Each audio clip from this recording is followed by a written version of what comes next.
सभी छात्र छात्राओं का हार्दिक अभिनंदन स्वागत। जैसा कि महाविद्यालय द्वारा ऑनलाइन क्लास संचालित की जा रही है बच्चों के फ्यूचर को ध्यान में देखते हुए, उसी क्रम में मैं राजकुमार बाबूजी सेठ वीरेंद्र कुमार महाविद्यालय गुड़ा नियामतपुर जालौन से वाणिज्य वर्ग के छात्र छात्राओं को विषय अर्थशास्त्र के अंतर्गत टॉपिक मांग एंड पूर्ति, डिमांड एंड सप्लाई का अध्ययन कराएंगे। तो समझिए, मांग किसे कहते हैं। मांग, या इसको हम इंग्लिश में डिमांड कह सकते हैं। तो इसका मीनिंग है, क्या तात्पर्य है। तो मांग प्रभावी इच्छा है। मांग से हमारा तात्पर्य हमारी इच्छा का प्रभावी होना है। तो मांग के अंतर्गत 3 बातें होना आवश्यक है। आवश्यक ही नहीं, अति आवश्यक है। यदि ये 3 बातें नहीं होंगी तो हमारा मांग का नियम लागू नहीं होगा। नंबर फर्स्ट, इच्छा। हमारी इच्छा होनी चाहिए किसी वस्तु को लेने की, जिसको हम डिजायर कहते हैं। इच्छा या डिजायर कह सकते हैं। नंबर दूसरा पॉइंट, साधन। जब तक हमारे पास सोर्सेस या रुपए नहीं होगा, स्रोत नहीं होंगे हमारे पास, तब तक हम वस्तु की मांग नहीं कर सकते। नंबर तीसरा पॉइंट है साधन के व्यय करने की तत्परता। हमें सोर्सेस को, पैसे को खर्च करने के लिए तत्पर होना चाहिए। तो ये तीन बातों का होना मांग के लिए अति आवश्यक है। नंबर फर्स्ट इच्छा, जिसको डिजायर कहते।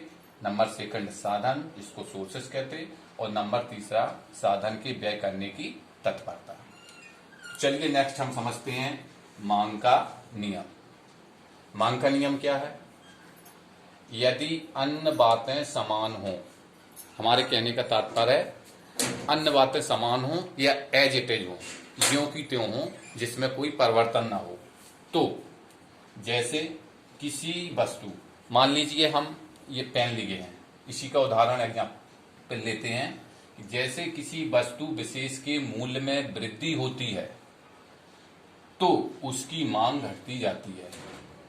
इससे हमारा अर्थ है कि मूल्य में वृद्धि होगी तो उसकी मांग घटेगी। यदि मूल्य अधिक होगा तो वस्तु की मांग कम होगी। और जैसे जैसे कंडीशन सेम होने पर मूल्य घटता जाता है तो उसकी मांग में वृद्धि होती है।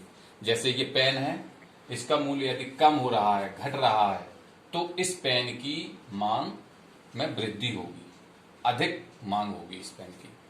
चलिए, तो ये मांग का नियम था। इसको हम टेबल के माध्यम से समझेंगे। ये हमने टेबल बनाई, इसमें ये पेन का मूल्य दर्शाया, ये पेन की मांग। तो एग्जाम्पल से आप देखिए, ये पेन का मूल्य या प्राइस दिया हुआ है, जैसे 5 rupees, 4 rupees, 3 rupees, 2 rupees, 1 rupees. ये पेन की मांग की गई है, यानी कि संख्या दी हुई है। जैसे जब पेन का मूल्य 5 रुपए है तो एक पेन की मांग की गई है। 4 रुपए है तो पेन की संख्या बढ़कर 2 पेनों की मांग की गई है। और 3 रुपए है तो 3 पेन की मांग की गई है। इसी तरह से पेन का मूल्य घटकर 2 रुपए हो गया तो डिमांड जस्ट डबल, 4 पेन हो गई। इसी प्रकार पेन का मूल्य 1 रुपए हो गया तो पेन की डिमांड इससे भी बढ़ के 5 पेन हो गई। तो आप टेबल से समझ चुके हैं कि जब पेन का मूल्य बढ़ेगा तो, या वस्तु का मूल्य बढ़ेगा, तो स्वाभाविक है कि उसकी मांग में कमी आएगी। चलिए, इसको हम इस डायग्राम के माध्यम से और समझते हैं। ये डायग्राम आपका बना हुआ है 0x और 0y। इसमें 1 2 3 4 5 ये मूल्य या प्राइस दर्शाया गया है, और ये 1 2 3 4 5 ये वस्तु की मांग या डिमांड दर्शाई गई है।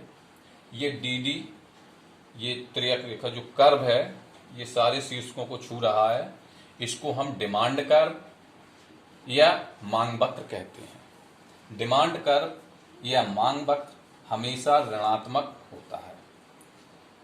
तो आप सभी समझ चुके होंगे कि मांग वक्र क्या होता है।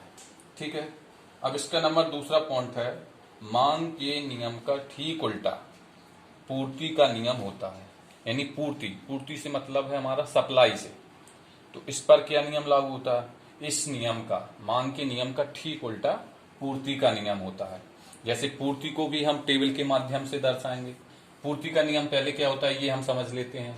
जैसे इसमें लिखा है, यदि अन्य बातें समान हो तो जैसे किसी वस्तु विशेष के मूल्य में वृद्धि होती है तो उसकी मांग में भी वृद्धि होती है, और जैसे जैसे मूल्य घटता जाता है तो उसकी मांग में भी कमी होती है। तो इसको हम टेबल से समझेंगे। ये पेन का प्राइस या मूल्य दर्शाया गया है, ये पेन की पूर्ति की गई है। जैसे पेन का मूल्य 5 रुपए है तो 5 पेनों की ही डिमांड की गई है, इसमें समान रहता है। यानी कि मूल्य बढ़ेगा तो पूर्ति भी, सप्लाई भी बढ़ेगी, और मूल्य घटेगा तो पूर्ति भी घटेगी। क्योंकि जब मूल्य बढ़ेगा तो विक्रेता को उसमें बेनिफिट ज्यादा होगा, प्रॉफिट ज्यादा होगा, तो वहां पर डिमांड ज्यादा होगी।